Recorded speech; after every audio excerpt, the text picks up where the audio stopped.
This is what I'm going to call the driveway ambush. Okay, so we all have those clients who buy a house and you stay in touch, but you can't call everybody every single week. And you've built the kind of trust that they know when they're ready to buy, they're going to call you.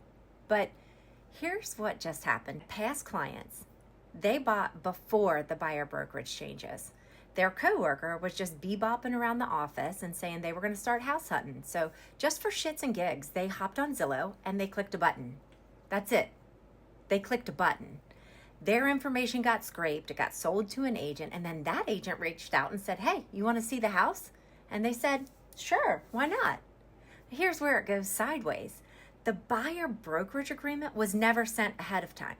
The clients drive to the house, and in the driveway, that buyer agent hits them with, hey, you need to sign this before I can show you the house. So do you want to see it or not? Dude, they've already driven to the house. They want to see the house. And now they feel pressured to sign on the spot. No cancellation clause. It runs 180 days past December 31st, 2026. So somebody that they've just met for a house they haven't even walked through yet, they're not pre-approved, they would need a contingency, they haven't talked to a lender. None of that came up. And they already have an agent. They just didn't want to bother me. So this is why whenever we have an open house or an opportunity to work with a stranger, the very first thing I say is, hey, welcome. Who is your agent so I can follow up with them? Not do you have an agent?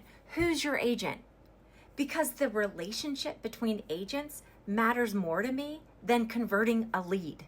If somebody comes through and says, yeah, I bought a couple of years ago with so-and-so, that stops me cold. I'm not going to go after someone else's client. So I'll ask another question. How long have you been thinking about getting back into the market? And 9 times out of 10, that buyer says, well, I just didn't want to bother my agent. I'm not ready yet.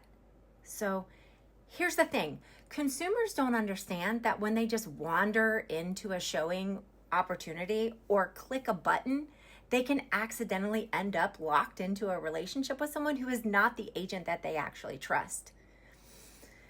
There is enough business out there. You don't need to win. I don't need to win by someone else losing. If someone who walks through my door already has an agent, I'm going to send them back to that agent every single time.